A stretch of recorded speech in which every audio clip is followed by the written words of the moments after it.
नमस्कार दोस्तों। मैं गोपाल आपका हार्दिक स्वागत करता हूं ऑन स्टडी के ऑफिशियल यूट्यूब चैनल पर। दोस्तों, जैसा कि मैंने आप लोगों से वादा किया था कि आप लोगों के लिए जीएस की क्लासेस स्टार्ट होंगी बहुत जल्दी से जल्दी। सर थोड़ा लेट हो गए, लेट आए लेकिन दुरुस्त आए। ठीक है, आज से आप लोगों के लिए पॉलिटी की क्लास सौरभ सर के द्वारा स्टार्ट की जाएंगी। ये हमारे सौरभ सर हैं। आइए मिलते हैं सौरभ सर से और बात करते हैं थोड़ा सा। सौरभ सर किस वे में आपकी क्लासेस चलेंगी और किस तरह से स्टार्ट करेंगे। ठीक है, सौरभ सर अपने बारे में दो शब्द कहेंगे और प्लस में आपको अपने सिलेबस के बारे में थोड़ा सा बताएंगे कि इस वे में लेके सर अपना सिलेबस को लेके चलेंगे। और प्लस में आपको कंटिन्यूअस डेली आपको एक पॉलिटी की क्लासेस मिलेगी इसी चैनल पर ओन स्टडी पे। चलिए सर से थोड़ा बात करते हैं, सर बताते हैं अपने बारे में।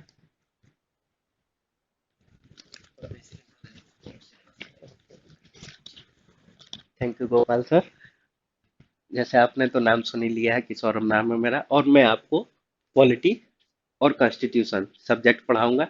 और ये क्लास है आपकी पीसीएस लेवल तक जाएंगी, जो कंटिन्यूअस चलेंगी।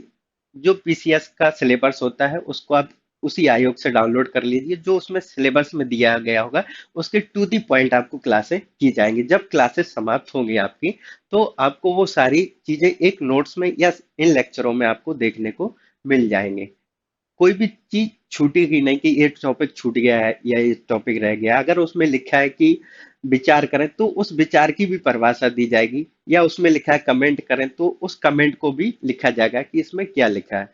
तो हम सबसे पहले अपने पास सिलेबस रखेंगे कि सिलेबस में क्या क्या पढ़ेगा। हम आपको कॉन्स्टिट्यूशन और पॉलिटी पढ़ाएंगे। केवल कॉन्स्टिट्यूशन अकेला नहीं पढ़ाएंगे, हम आपको उसके साथ पॉलिटी भी पढ़ाएंगे। कभी कभी क्या होता है कि हम पॉलिटी पढ़ लेते हैं लेकिन कॉन्स्टिट्यूशन नहीं पढ़ते हैं, या कॉन्स्टिट्यूशन पढ़ लेते हैं लेकिन पॉलिटी नहीं पढ़ते हैं। लेकिन दोनों को हमको साथ में पढ़ता है। जब हम प्रश्न देखते हैं तो उसमें दोनों से प्रश्न मिलते हैं, तो हमसे कोई भी प्रश्न छूट ना जाए, इसी को बात में ध्यान में रखते हुए हम आगे बढ़ेंगे। तो हम अपनी क्लास स्टार्ट करते हैं और गोपाल सर से आज्ञा लेते हैं कि हम क्लास आगे बढ़ें।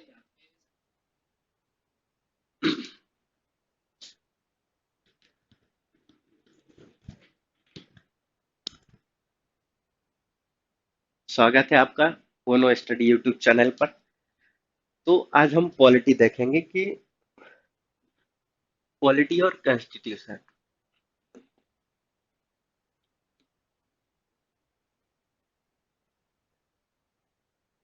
सबसे पहले हम देखते हैं कि जब हम कोई भी विषय पढ़ते हैं या जब हम सिलेबस देखते हैं किसी भी पीसीएस का, तो उसमें लिखा रहता है संविधान और राज व्यवस्था। ये दोनों शब्द हमको सिलेबस में देखने को मिलेंगे।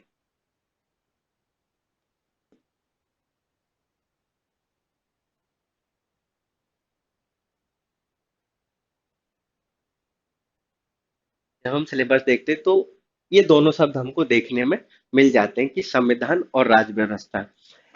जब हम इन दोनों देखते हैं तो क्या ये दोनों अलग हैं या ये एक दूसरे के समानार्थी है? क्योंकि समानार्थी तो हो नहीं सकते, संविधान और राज व्यवस्था दोनों अलग अलग हैं। तो इस बेसिक अंतर को समझना बहुत जरूरी है। इसलिए कि जब हम सिलेबस पढ़ेंगे, अगर हम संविधान पढ़ने के लिए बैठे हैं तो हम देखेंगे कि संविधान के अंतर्गत हम क्या क्या पढ़ेंगे। अगर हम राज्य व्यवस्था पढ़ रहे हैं तो राज्य व्यवस्था के अंतर्गत हम क्या पढ़ेंगे। इस बेसिक अंतर को समझना बहुत जरूरी है। क्योंकि लोग पढ़ तो लेते हैं कि हम पॉलिटी पढ़ रहे हैं या संविधान पढ़ रहे हैं, लेकिन वो एक्चुअल मतलब नहीं समझ पाते हैं कि संविधान आखिर होता क्या है। जब हम संविधान को देखते हैं तो इसकी एक छोटी सी परिभाषा देख लेते हैं कि आखिर में संविधान होता क्या है। जब हम संविधान की परिभाषा देखते हैं या इसको जब हम लिखने का प्रयास करते हैं, तो हम देखते हैं कि संविधान उन प्रावधानों या कानूनों का संग्रह है। संविधान उन प्रावधानों या कानूनों का संग्रह है जिसके अंतर्गत उस देश का शासन संचालित किया जाता है। क्या संचालित किया जाता है? उस देश का शासन संचालित किया जाता है, अर्थात उस देश की सार्वजनिक प्रणाली को संचालित किया जाता है, उसे हम संविधान कहते हैं। जैसे हमने देखा कि संविधान उन कानूनों का प्रावधानों का संग्रह है, उन कानूनों या प्रावधानों का संग्रह है जिसके अंतर्गत उस देश का शासन संचालित किया जाता है, अर्थात उस देश का सार्वजनिक जीवन संचालित किया जाता है, उसे हम संविधान कहते हैं। हमने संविधान के अंतर्गत अभी तीन चीजें बोली। सबसे पहला बोला हमने कि ये प्रावधानों का संग्रह है। प्रावधानों या कानूनों का संग्रह है। कानूनों का संग्रह है। इसका मतलब है कि जो संविधान होगा उसमें कुछ प्रावधान होंगे, कुछ कानून होंगे, यानी कि उन प्रावधानों और कानून के अनुसार उस देश का शासन चलाया जाएगा। क्या चलाया जाएगा? शासन। कि कोई संविधान है उसमें कानून लिखे हैं और उसी के अनुसार हम उस देश का शासन संचालित करेंगे। जब हम यहाँ शासन की बात करते हैं तो हमने अभी बोला था कि सार्वजनिक जीवन प्रणाली, सार्वजनिक जीवन प्रणाली। अब हम देखते हैं कि सार्वजनिक जीवन प्रणाली क्या होती है। उन प्रावधानों या कानूनों का संग्रह जिसके अंतर्गत किसी देश का शासन संचालित किया जाता है, अर्थात वहां की सार्वजनिक जीवन प्रणाली को संचालित करते हैं। जब हम सार्वजनिक जीवन प्रणाली को देखेंगे कि इसके अंतर्गत क्या क्या आता है, तो सार्वजनिक जीवन प्रणाली से आशा है कि जो निजी नहीं है, यानी कि वो मेरी अकेली नहीं है या आपकी अकेली नहीं है, वो सार्वजनिक जीवन प्रणाली वो है कि जिसके अंतर्गत हम सभी के हित जुड़े होते हैं, या ऐसे कोई निर्णय जब सरकार लेती है जिनसे हमारा जीवन या हम सबका जीवन प्रभावित होता है, तो ऐसी प्रणाली को हम सार्वजनिक जीवन प्रणाली कहते हैं। सार्वजनिक जीवन प्रणाली के अंतर्गत जब हम देखते हैं तो इसके अंतर्गत कुछ चीजें होती हैं जिनको हम देखते हैं। तो जैसे हम एक उदाहरण के तौर पर लेते हैं वहां की राजनीति।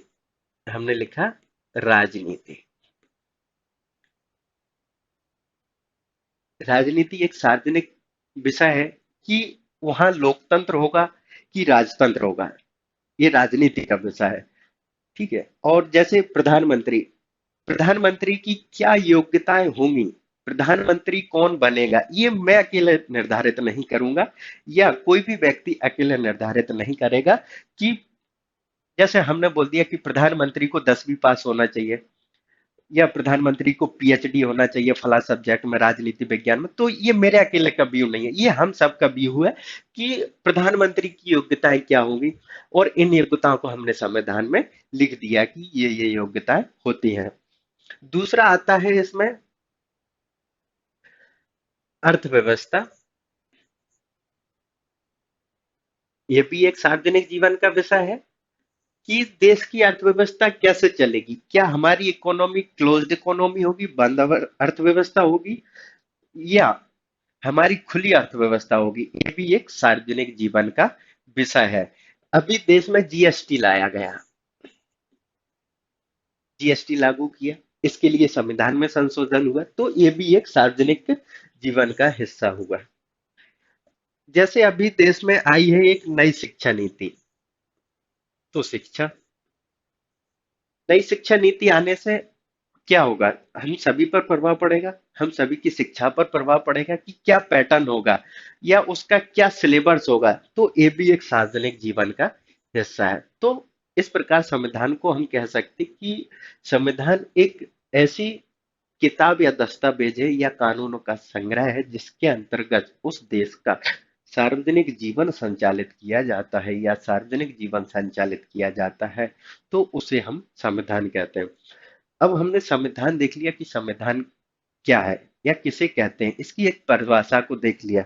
लेकिन हमने अभी आपसे कहा था कि हमको संविधान अकेला नहीं पढ़ना है, हमें इसके साथ राज्य व्यवस्था भी पढ़ना है।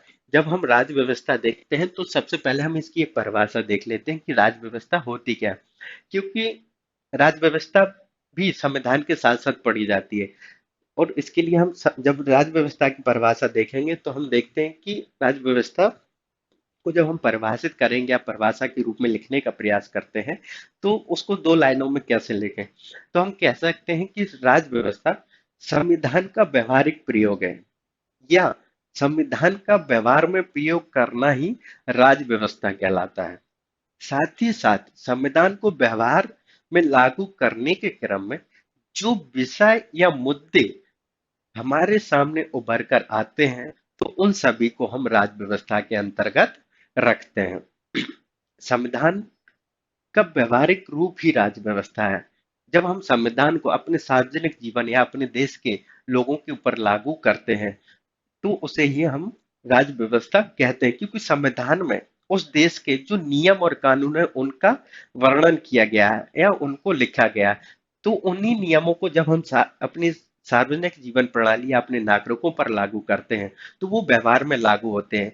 जब कोई चीज हम मान लेते हैं, कोई चीज जब हम व्यवहार में लागू करते हैं तो कहीं ना कहीं कोई समस्या आती है, तो उन समस्याओं का निराकरण भी राज्य व्यवस्था के अंतर्गत किया जाता है और उन व्यवस्थाओं को भी हम राज्य व्यवस्था के अंतर्गत देख लेते हैं। तो अब हम देखते हैं कि राज्य व्यवस्था के अंतर्गत हम क्या क्या पढ़ेंगे। सबसे पहले हम देखते हैं कि संसद के कानून, संसद के कानून। दूसरा देखते हैं हम इसके अंतर्गत न्यायालय के निर्णय। अभी समझाएंगे कि न्यायालय के निर्णय क्यों देखते हैं, न्यायालय के निर्णय। और जो इसका सबसे महत्वपूर्ण पार्ट है वो है संस्थाएं।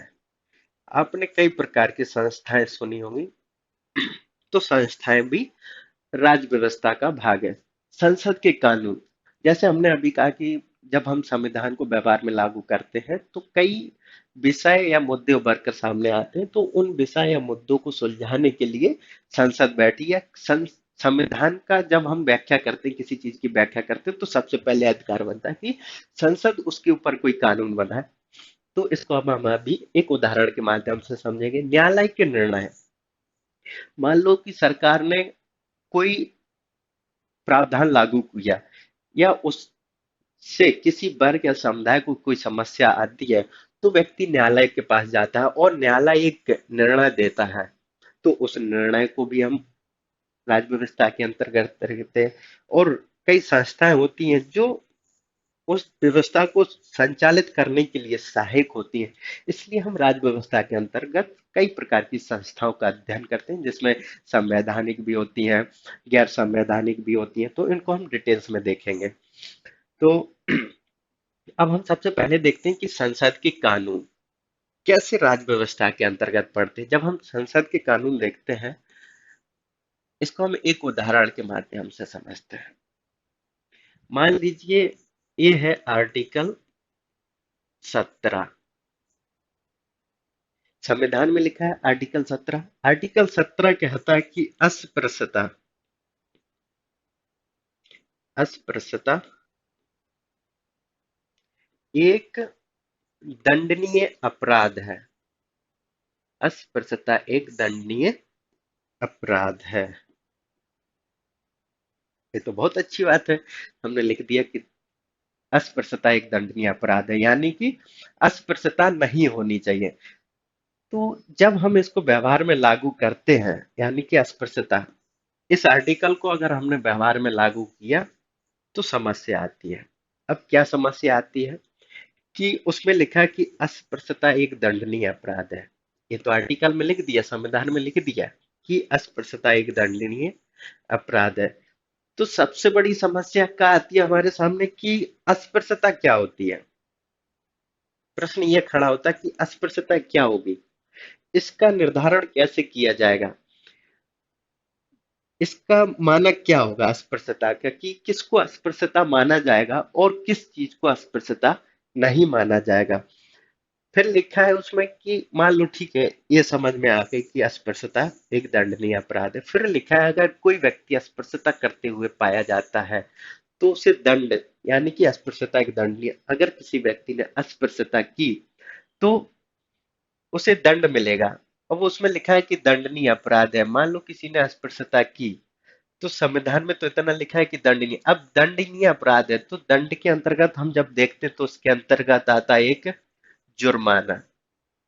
हम आर्थिक जुर्माना भी लगा सकते हैं कि फला व्यक्ति ने अस्पृश्यता की है तो उस पर 1 लाख का आर्थिक जुर्माना लगा दो। फिर हम देखते हैं कि उसे कैद, यानी कि उसे 7 साल की सजा कर दो, 14 साल की सजा कर दो। मान लो उसको फांसी की सजा दे दो, यानी कि मृत्यु दंड, तो ये भी एक दंड का प्रकार है।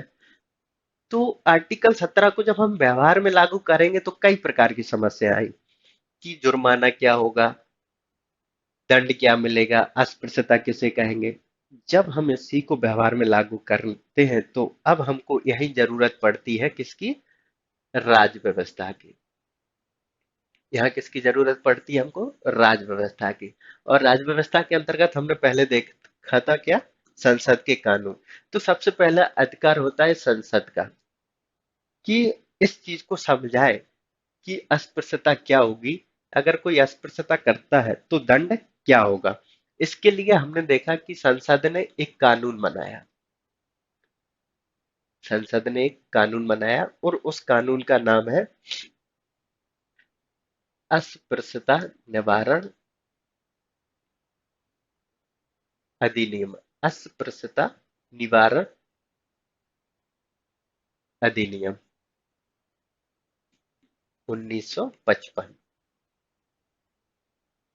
संसद ने यह कानून बनाया क्योंकि ये कानून हमको इस चीज की, यानी कि अस्पृश्यता की बहुत व्यापक तरीके से व्याख्या करता है कि अस्पृश्यता क्या होगी, कि किसी व्यक्ति को सार्वजनिक स्थान से जाने से नहीं रोका जा सकता, यानी कि सार्वजनिक स्थान पर कोई भी व्यक्ति जा सकता है, उसको रोका नहीं जाएगा। सार्वजनिक जो जलाशय है उसमें पानी पीने से किसी को रोका नहीं जाएगा, किसी भी जाति रंग भेद, यानी कि जो पैमाना उसमें दी गए हैं उनके आधार पर नहीं रोका जाएगा। तो संसद ने इसका कानून बना दिया कि अस्पृश्यता निवारण अधिनियम, लेकिन इसका नाम बदल के अब रख दिया गया है नागरिक संरक्षण अधिनियम। वर्तमान में इसका नाम है नागरिक संरक्षण अधिनियम 1976। ये इसका वर्तमान नाम है, लेकिन मूल नाम इसका यही है कि अस्पृश्यता निवारण अधिनियम। तो अब हम क्या देखने का प्रयास कर रहे थे कि हम संविधान और राज व्यवस्था कैसे पढ़ेंगे। तो ये आर्टिकल हो गया 17, यानी कि इसको हम कह सकते हैं कि ये है संविधान। ये हो गया संविधान। जब इसको हमने व्यवहार में लागू किया तो क्या मिला हमको, एक अधिनियम। तो ये हो गई हमारी राज व्यवस्था, इसको हम कह सकते हैं राज व्यवस्था। तो ये एक अंतर है, इस अंतर को ध्यान से समझना कि संविधान के अंतर्गत हमको ये पढ़ना है आर्टिकल 17। अब मान लो हमने संविधान अकेला पढ़ लिया कि आर्टिकल 17 में लिखा है अस्पृश्यता एक दंडनीय अपराध है, हमने इतना पढ़ लिया, लेकिन ये तो पढ़ा ही नहीं कि उससे संबंधित संसद ने एक कानून बनाया है, उसको नहीं पढ़ा। तो अधूरा हुआ ना कि हमने आर्टिकल 17 पढ़ लिया और ये कानून पढ़ा नहीं, तो ये हमारी तैयारी अधूरी हो गई, यानी कि हमने संविधान अकेला पढ़ा और राज व्यवस्था तो हमने पढ़ा ही नहीं। अब प्रश्न में आता है कि अस्पृश्यता निवारण अधिनियम, तो ऐसे प्रश्न गलत हो जाएंगे। हमको ये देखना है कि जो आर्टिकल हम पढ़ रहे हैं, संविधान में बहुत सारे आर्टिकल हैं, लेकिन कुछ महत्वपूर्ण आर्टिकल हैं जिनको हम पढ़ रहे हैं, उनसे संबंधित अगर संसद ने कोई कानून पारित किया है या कोई अधिनियम बनाया है तो हमको उस आर्टिकल के साथ साथ उस कानून को भी पढ़ना है। संसद ने बहुत प्रकार के कानून या बहुत सारे कानून पारित किए, लेकिन हमको उन सभी को नहीं पढ़ना है, हमको वो कानून पढ़ना है जो संविधान के किसी आर्टिकल या किसी भाग की व्याख्या करता है, हमको वो कानून पढ़ना है। तो इस प्रकार हम देख सकते हैं कि संविधान और राज व्यवस्था में क्या संबंध है और क्या अंतर है। एक उदाहरण हो गया कि संसद के कानून पढ़ना हमको। अब हम देखते हैं दूसरी चीज देखेंगे, उसमें हमने लिखा था कि न्यायालय के निर्णय। हमने एक चीज लिखी थी इसमें कि हम राज व्यवस्था के अंतर्गत जो चीज पढ़ेंगे वो होगी न्यायालय के निर्णय। न्यायालय के निर्णय,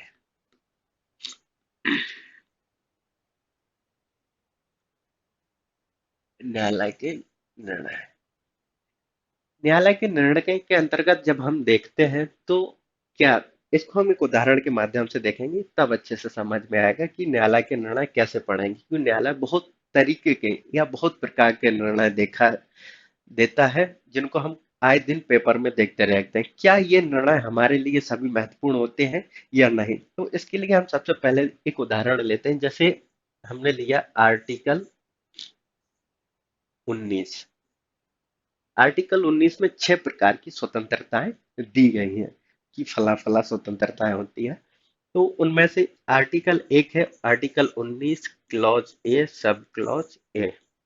ये क्लॉज एक और सब क्लॉज क्या होता है इनको हम आगे देखते हैं। अभी बस उदाहरण के तौर पर इसको समझिए। Article 19 clause one sub clause A इसमें दिया है विचार एवं अभिव्यक्ति की स्वतंत्रता। क्या दिया है? विचार एवं अभिव्यक्ति की स्वतंत्रता। ठीक है, बहुत अच्छी बात है। लेकिन जब आप देखेंगे प्रश्न में आता है कि प्रेस की स्वतंत्रता एक मौलिक अधिकार है। जब आप पेपर देखेंगे या क्वेश्चन पेपर देखेंगे तो उसमें लिखा आता है प्रश्न में कि प्रेस की स्वतंत्रता, प्रेस की स्वतंत्रता, प्रेस की स्वतंत्रता एक मौलिक अधिकार है।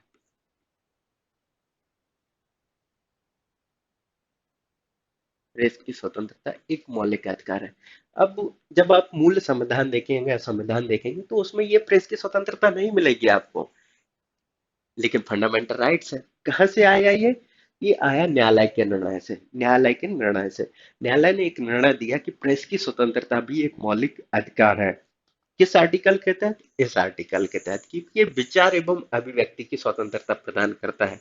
और जो प्रेस होती है वो भी हमको एक विचार देती है। जब आप न्यूज पेपर पढ़ते हैं या उसमें कुछ पढ़ते हैं तो किस लिए पढ़ते हैं? एक तो हमको सूचना मिल जाती है, दूसरा मिल जाता है कि लोगों का विचार क्या है पर्टिकुलर सब्जेक्ट को लेकर। तो प्रेस की स्वतंत्रता आर्टिकल 19 क्लॉज वन और सब क्लॉज ए के तहत एक स्वतंत्रता है। तो ये कैसे स्वतंत्र वो मौलिक अधिकार बना है? आपको याद होगा कि एक केस हुआ था जिसको हम बोलते हैं Indian express case. Indian express versus Bharat संघ, इंडियन यूनियन। ये एक केस हुआ था। इस केस के माध्यम से न्यायालय ने निर्णय दिया कि प्रेस की स्वतंत्रता एक मौलिक अधिकार है, लेकिन संविधान में नहीं था। तो कहां से आया? ये आया न्यायालय के निर्णय से। अब हमने आर्टिकल 19 पढ़ लिया, उसमें लिखा है 6 प्रकार की स्वतंत्रता, ए बी सी डी जो भी लिखा है, लेकिन हमने प्रेस की स्वतंत्रता तो पढ़ा ही नहीं, क्योंकि ये न्यायालय के निर्णय से आया है। तो अब हम देखेंगे कि ये तो हो गया हमारा संविधान, क्योंकि संविधान में लिखा है स्वतंत्रता है। और ये हो गई हमारी राज्य व्यवस्था। कैसे?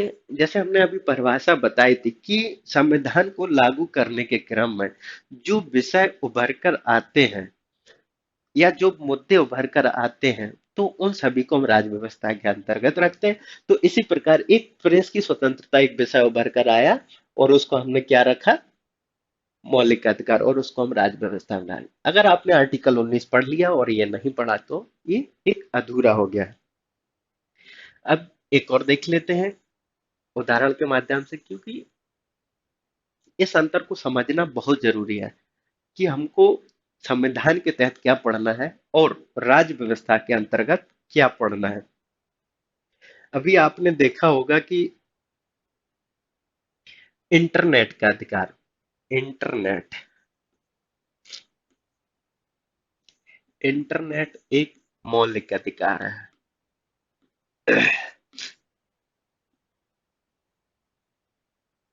इंटरनेट एक मौलिक अधिकार है, लेकिन ये तो संविधान में नहीं है। अब फंडामेंटल राइट्स पढ़ लीजिएगा, मूल संविधान में ये नहीं मिलेगा। फिर कहां से आया? सीधा सा उत्तर लिखा हुआ है न्यायालय के निर्णय से।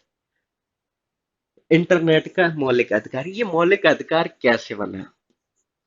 इंटरनेट एक मौलिक अधिकार कैसे बना? हमने अभी आपको एक आर्टिकल बताया था 19 क्लॉज वन क्लॉज ए। क्या देता है? विचार एवं अभिव्यक्ति की स्वतंत्रता, थॉट्स एंड एक्सप्रेशन फ्रीडम, ये देता है हमको आर्टिकल 19। वहीं जब इसका आर्टिकल एक और देखोगे वो लिखा आर्टिकल 19 क्लॉज वन क्लॉज जी। ये देता है हमको व्यापार एवं वृत्ति की स्वतंत्रता, यानी कि व्यक्ति कौन सा व्यापार या कौन सा ऑक्युपेशन अपनाना चाहेगा, ये आर्टिकल 19 जी के तहत उसको स्वतंत्रता प्राप्त है। लेकिन इंटरनेट का अधिकार, हमारा प्रश्न है कि इंटरनेट का अधिकार कैसे एक मौलिक अधिकार बना। मान लीजिए ये है विचार एवं अभिव्यक्ति की स्वतंत्रता।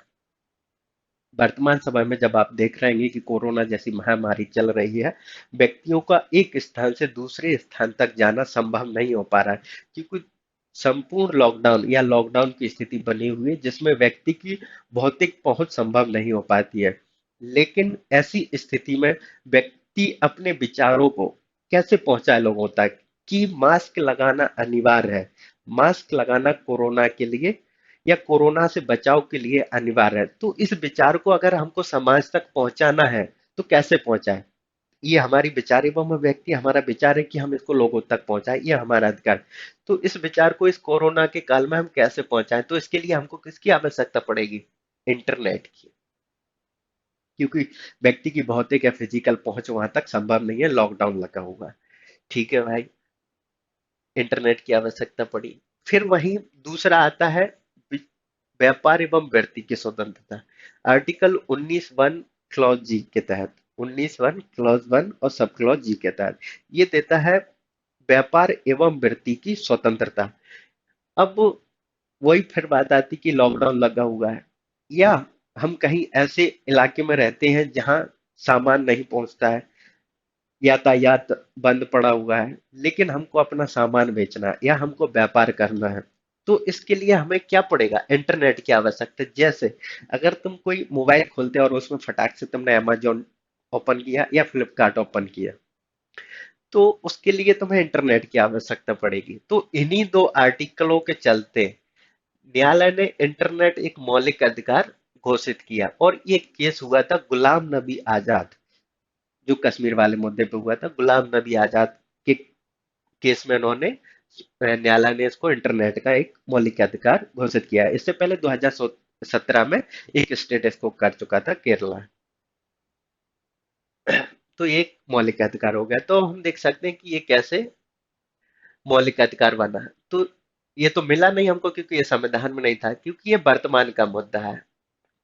हमने क्या कहा था परिभाषा में कि जो विषय या मुद्दे उभर कर आते हैं, तो ये मुद्दा अभी ताजा ताजा उभरा है लॉकडाउन के कारण, इसलिए इंटरनेट एक मौलिक अधिकार बन गया। अब हम देखते हैं कि इस राज व्यवस्था का अंतिम जो है वो हम देखते हैं, इसमें लिखा था हमने संस्थाएं, कि संस्थाएं क्या होती हैं।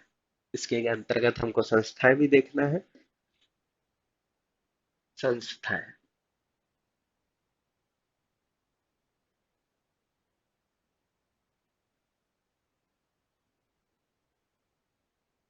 जो होती है, संस्थाएं, हमने राज्य व्यवस्था के अंतर्गत तीसरी चीज बोली थी कि संस्थाएं, संस्थाएं भी होती हैं जो किसी चीज को सुचारू रूप से और एक सिस्टमैटिक तरीके से संचालित करती हैं। जब हम संस्थाओं को देखते हैं तो ये संस्थाएं तीन प्रकार की होती हैं। तीन प्रकार की, एक होती है संवैधानिक,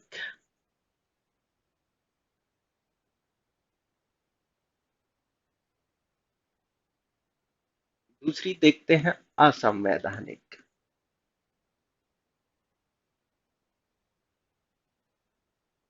और जो तीसरी सबसे महत्वपूर्ण होती है वो होती है संविधानेतर, या इन्हीं को हम बोल देते हैं गैर संवैधानिक।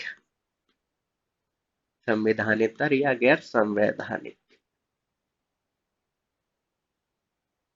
संस्थाएं तीन प्रकार की होती है, आपने नाम सुना है, संवैधानिक, असंवैधानिक और संविधानेतर या गैर संवैधानिक। तो अब हम सबसे पहले देखते हैं कि संवैधानिक क्या होती है, यानी कि संवैधानिक संस्थाएं क्या होती है। जब हम संवैधानिक संस्थाओं को देखते हैं तो इसका मतलब है कि ऐसी संस्थाएं जिनका स्रोत या जिनका जो ओरिजिन होता है वो संविधान होता है, यानी कि ऐसी संस्थाएं जिनको शक्ति संविधान के किसी आर्टिकल या किसी भाग से मिलती है। अर्थात हम सीधा कह सकते हैं कि ऐसी संस्थाएं जिनका वर्णन संविधान में होता है, ऐसी संस्थाओं को हम संवैधानिक संस्थाएं कहते हैं, क्योंकि इनका वर्णन संविधान के किसी आर्टिकल या किसी भाग में होता है। तो ऐसी संस्थाओं को हम संवैधानिक संस्थाएं कहते हैं। जैसे हम एक उदाहरण के माध्यम से देखते हैं, एक लिखा है आर्टिकल 280, आर्टिकल 280, इसमें लिखा है भारत का वित्त आयोग, finance commission of India. Article 280 में लिखा है, संविधान में लिखा है, तो इसलिए एक ऐसी संस्था हुई, एक संवैधानिक संस्था हुई, क्योंकि इसको आर्टिकल 280 के तहत शक्तियां प्राप्त हो रही है, इसलिए एक संवैधानिक संस्था हुई। वही जब हम दूसरा देखते हैं, आर्टिकल 248, 248 में क्या है, चुनाव, भारत का निर्वाचन आयोग, इलेक्शन कमीशन ऑफ इंडिया। जब हम 248 देखते हैं तो उसमें लिखा है इलेक्शन कमीशन ऑफ इंडिया। तो ये भी एक कैसी संस्था हुई, संवैधानिक संस्था हुई। तो ये तो हो गई हमारी संवैधानिक संस्थाओं की बात। अब हम देखते हैं इसके चलते असंवैधानिक संस्थाएं। संस्थाओं का दूसरा प्रकार आता है असंवैधानिक संस्थाएं।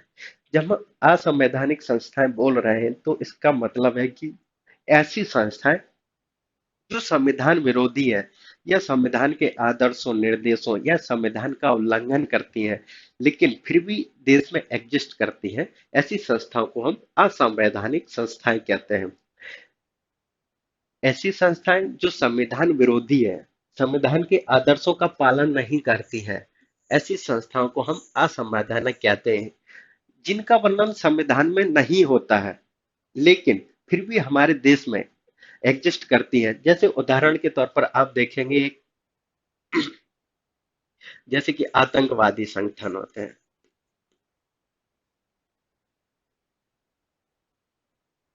आतंकवादी संगठन, तो ये किस प्रकार के संगठन एग्जिस्ट करते हैं देश में, तो ये असंवैधानिक संस्था, क्योंकि इनका संविधान में कहीं जिक्र नहीं है। अब देखते हैं दूसरा होता है उल्फा,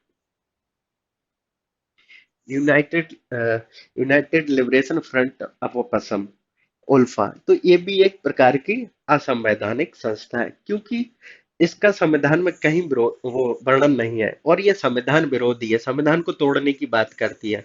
तो ये कैसी हुई, असंवैधानिक संस्था। अभी आपने देखा होगा कृषि बिल के चलते हुए किसानों ने बहुत आंदोलन किया, और कई सिंधु बॉर्डर, पंजाब बॉर्डर पे आप देखते होंगे कि वहां खालिस्तानी जिंदाबाद के नारे लगे, खालिस्तानी जिंदाबाद। तो ये मैं नहीं कह रहा हूँ, ये न्यूज़पेपर और चैनल वाले का है, ये मेरा विचार नहीं है कि खालिस्तानी जिंदाबाद। तो ये आजकल न्यूज़पेपर और न्यूज़ चैनल कई भ्रामक सूचनाएं देते हैं, तो ऐसा सुनने में आया कि वहां खालिस्तानी जिंदाबाद के नारे लगे, यानी कि उन लोगों की मांग थी कि खालिस्तान को एक स्वतंत्र राज्य बनाया जाए, या स्वतंत्र राज्य की मांग कर रहे हैं जो खालिस्तानी है। तो खालिस्तानी एक कैसा संगठन है, एक उग्रवादी संगठन है। खालिस्तानी एक उग्रवादी संगठन है, लेकिन संविधान में इसका वर्णन नहीं है, क्योंकि ये संविधान को तोड़ने की बात कर रहा है, इसलिए एक ऐसी संस्था हुई है, असंवैधानिक संस्था हुई। हमने असंवैधानिक संस्था देखी। अब हम देखते हैं सबसे महत्वपूर्ण है संविधानेतर या संवैधानिक, को अच्छे से देखेंगे, क्योंकि यहाँ से प्रश्न बनते हैं, अक्सर आते हैं। कभी देखा होगा कि योजना आयोग, नीति आयोग कैसी संस्था है, एनएचआरसी कैसी संस्था है। तो ये एक सबसे महत्वपूर्ण पार्ट है, तो इसको हम देख लेते हैं। हम लिखते हैं, हम गैर संवैधानिक संस्था है, गैर संवैधानिक संस्था है।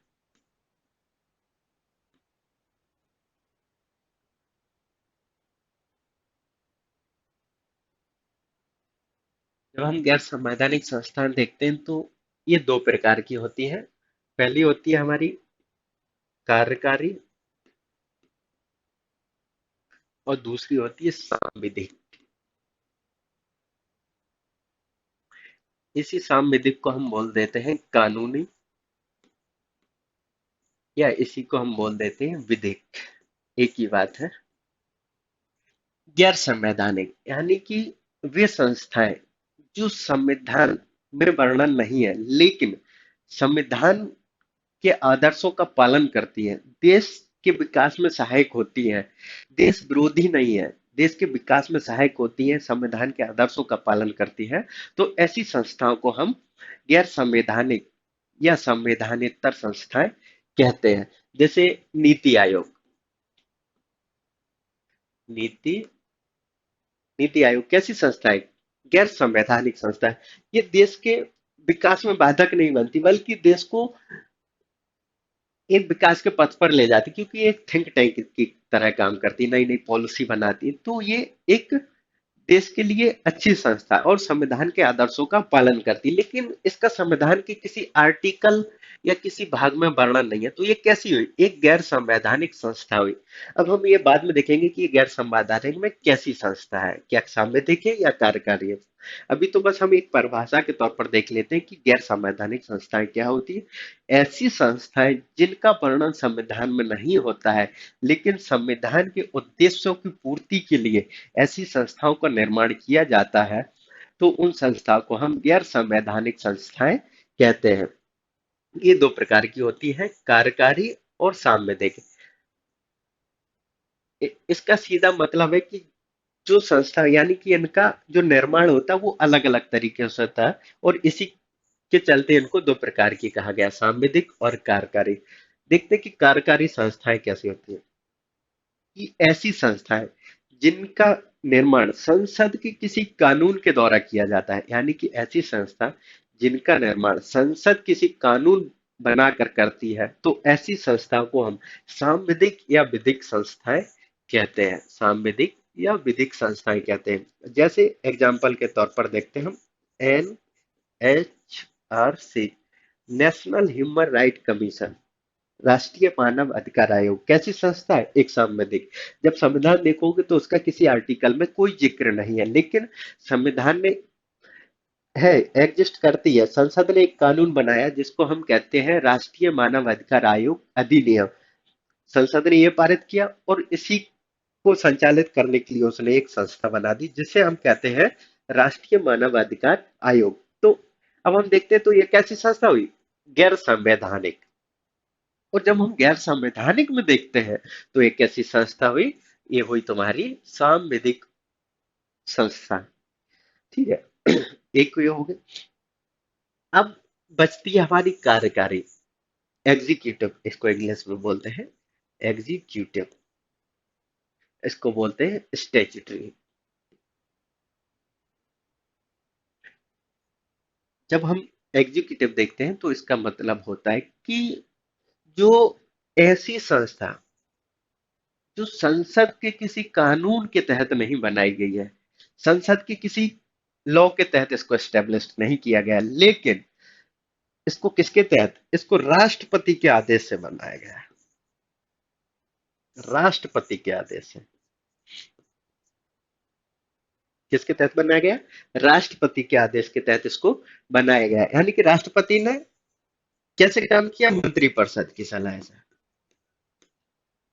इसको मंत्रिपरिषद की सलाह पर बनाया गया, इसलिए एक ऐसी संस्था हुई, एक कार्यकारी। जैसे तुमने नाम सुना होगा नीति आयोग, तो ये राष्ट्रपति के आदेश से बनी, यानी कि मंत्रिपरिषद की सलाह से बनी, इसलिए एक ऐसी संस्था हुई, एक प्रकार की कार्यकारी संस्था हुई। इसको हम गैर संवैधानिक बोल सकते हैं। अगर जब हम गैर संवैधानिक के अंतर्गत देखेंगे तो एक एग्जीक्यूटिव बॉडी हुई।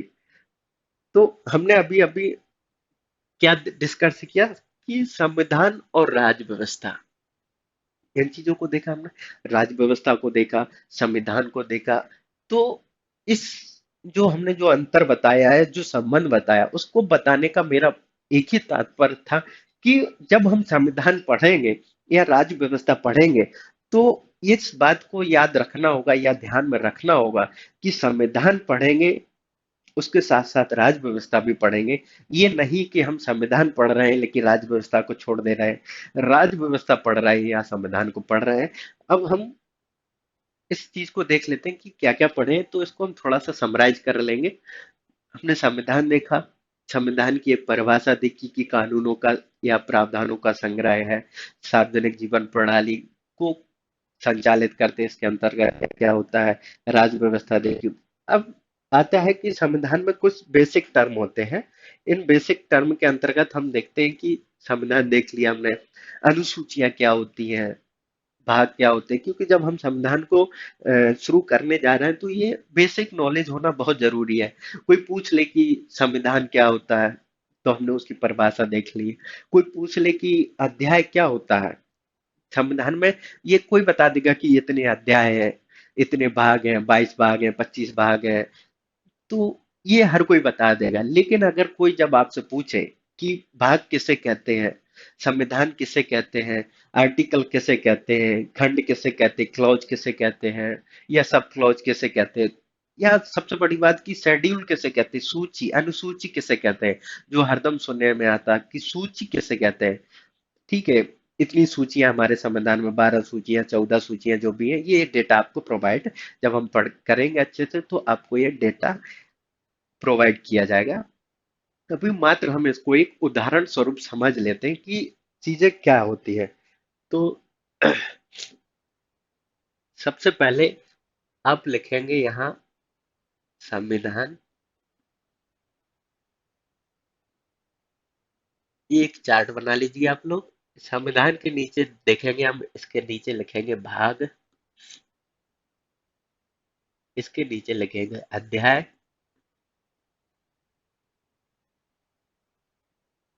अध्याय के नीचे लिखेंगे अनुच्छेद, अनुच्छेद के नीचे लिखेंगे खंड, और खंड के नीचे लिखेंगे हम उपखंड। कॉन्स्टिट्यूशन पार्ट, इसको बोलते हैं हम चैप्टर, इसको बोलते हैं आर्टिकल, इसको बोलते हैं क्लॉज, इसको बोलते हैं हम सब क्लॉज। तो आज हम इस चीज को और देख लेते हैं कि अभी तो हमने देख लिया कि संविधान किसे कहते हैं, क्योंकि संविधान की परिभाषा देख ली कि संविधान क्या होता है, किसे कहते हैं। अब इस पर दूसरी चीज आती है कि भाग किसे कहते हैं। व्हाट इज पार्ट, भाग किसे कहते हैं, अगर आपसे कोई पूछता है कि भाग किसे कहते हैं, तो जब संविधान बन रहा था, जो संविधान निर्माता थे, तो संविधान निर्माता या जो संविधान सभा थी, जब वो संविधान बना रही थी, तो उनके मन में प्रश्न था कि एक ऐसा संविधान बनाया जाए, ऐसा दस्तावेज संविधान बनाया जाए जो एक व्यवस्थित तरीके से हो। उनके मन में प्रश्न आया कि एक व्यवस्थित तरीके से, ऑर्गेनाइज तरीके से एक संविधान बनाया जाए जो एक सी चीजें हैं या एक समान भाव रखती है, एक समान है, एक जैसी है, तो उनको हम एक स्थान पर रख दें। यानी कि जैसे हमें पढ़ना है नागरिकता, अगर हमको नागरिकता संबंधी कोई प्रावधान पढ़ने हैं कि नागरिकता कहाँ है, तो हम संविधान का भाग 2 देखेंगे, उसमें नागरिकता सम हमको मान लो फंडामेंटल राइट्स पढ़ना है, तो हम भाग 3 देखेंगे। हमको अगर हमको राज्य से संबंधित विषय पढ़ना है कि राज्य के संबंध में क्या क्या विषय हैं, तो हम भाग 1 पढ़ेंगे। तो जो एक सी चीजें हैं, एक समान है, तो उन सभी को एक स्थान पर रखा गया, तो उसको ही हम भाग कहते हैं। जैसे भाग 1 में लिखा है संघ एवं उसका क्षेत्र, संघ एवं उसका क्षेत्र। भाग 2 में नागरिकता लिखा है। भाग जब 3 पढ़ेंगे तो उसमें मौलिक अधिकार लिखा। भाग 4 में आपके राज्य के नीति निर्देशक तत्व लिखे, जितने भी प्रकार के आप नीति निर्देशक तत्वों को संविधान में देखते हैं, तो वो भाग 4 में मूल कर्तव्य भाग 4 ए में लिखे हुए हैं। तो ये होगा पार्ट, ठीक है। अब आता है कि अध्याय किसे कहते हैं, अध्याय क्या होते हैं। तो अध्याय उसे कहते हैं जो भाग ज्यादा बड़े बड़े हैं संविधान में, जैसे भाग 1, भाग 2, भाग 3, भाग 4, ये छोटे छोटे भाग हैं। जो भाग बहुत बड़े हैं, तो उन भागों को हमने किस में डिवाइड किया, अध्याय में डिवाइड किया। जिसमें एक तरह के बहुत सारी चीजें आ जाती हैं, तो उनको हमने अध्याय में डिवाइड किया। जैसे हम भाग देखते हैं, भाग देखा हमने 5, भाग 5 में क्या लिखा हुआ है, संघ का शासन।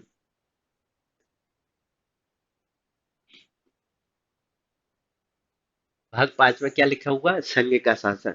तो ये भाग इतना बड़ा है कि हम संघ के शासन में जब आप देखेंगे तो उसमें मिल जाएगा आपको, राष्ट्रपति मिल जाएगा, ठीक है, संसद मिल जाएगी, और ये बहुत सारी चीजें ऐसी हैं कि जो भाग 5 के अंतर्गत आपको मिल जाएंगे। तो भाग 5 एक बहुत विस्तृत है।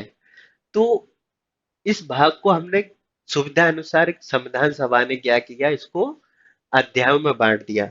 और इस अध्याय में हमने क्या किया, जैसे इसमें लिखा है, हम देखते हैं अभी। इसमें लिखा है कि क्या लिखा है, संघ का शासन। ठीक है, संघ का शासन, इसमें लिखा संघ का शासन। जब हम संघ का शासन देखेंगे तो इसमें बहुत सारी चीजें हैं, राष्ट्रपति है, उपराष्ट्रपति है, संसद है। तो ये बहुत विस्तृत भाग है। तो हमने इसको सुविधा के लिए क्या कर दिया, इसको कि अध्याय में बांट दिया कि अध्याय 1 में क्या है, राष्ट्रपति है। अध्याय 2 में संसद है। माने इसको हमने और पार्ट कर दिए कि अगर हमको राष्ट्रपति के बारे में पढ़ना है तो हम भाग 5 में जाएंगे, अगर भाग 5 में जाएंगे हमको राष्ट्रपति के बारे में पढ़ना है तो हम अध्याय 1 पढ़ेंगे। तो ये हो गए अध्याय।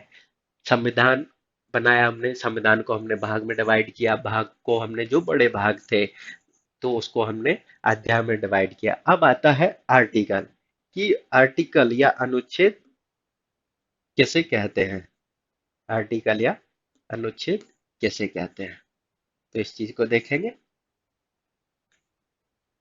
अनुच्छेद, आर्टिकल यानी कि जो अध्याय, हम हमने क्या देखा था, अध्याय देखा था हमने। अध्याय, जैसे हमने अध्याय में देखा था कि एक राष्ट्रपति है, अभी देखा था हमने कि मान लो राष्ट्रपति है, ये अपने आप में एक अध्याय है।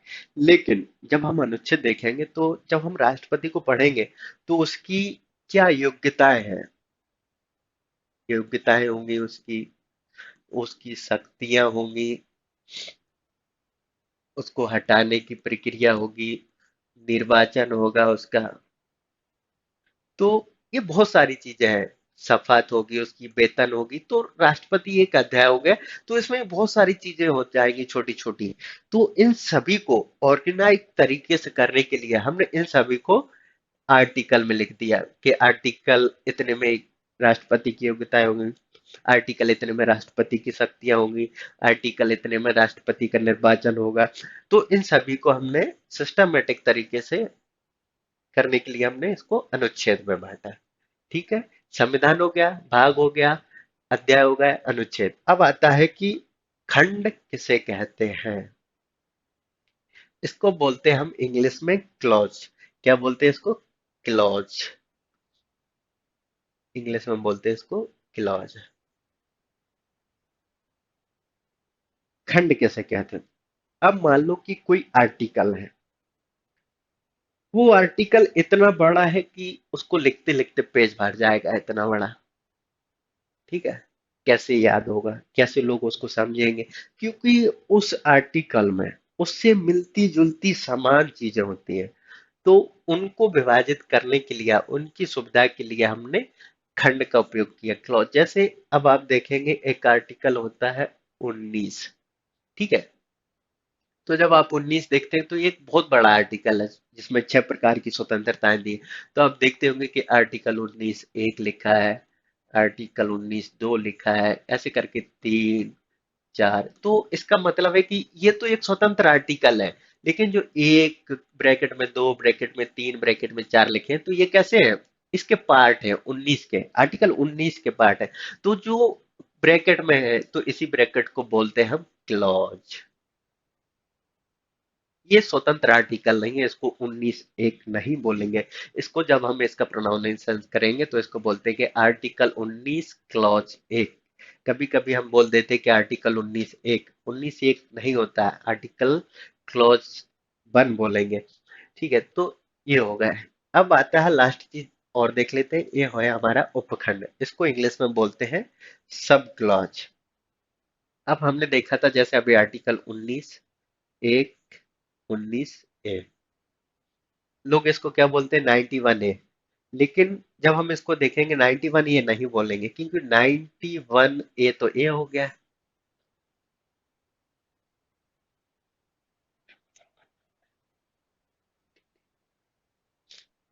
सॉरी, जब हम उपखंड देखते हैं तो इसको देखते हैं कि आर्टिकल 19 ए के, तो इसको ऐसे नहीं बोलेंगे, इसको बोलेंगे article 19 clause 1 sub clause A, क्योंकि ये, इसको समझ लेते हैं बहुत अच्छे तरीके से, क्योंकि ये बेसिक चीजें हैं, और अगर हम बेसिक चीजें गलत करेंगे तो अगर कोई अच्छा एग्जामिनर कॉपी चेक करने वाला होगा तो वो समझ जाएगा कि इसको बुनियादी चीजों की समझ नहीं है कि क्या है। बुनियादी चीजें बहुत जरूरी होती है, वो तुम्हारी मंजिल को या तुम्हारी बिल्डिंग को बहुत अच्छा खड़ा कर देंगे। अगर तुम्हारी नींव बहुत पक्की है, अगर तुमको बुनियादी चीजें बहुत अच्छे से आती है, तो आप उस पर बहुत अच्छी बिल्डिंग या इमारत खड़ी कर सकते हैं। 19 क्लॉज 1 सब क्लॉज ए, तो ये आर्टिकल हो गया, ए इसका पार्ट हो गया, और ये 19 इसका पार्ट हो गया। इसको हम बी लिख सकते हैं, सी लिख सकते हैं।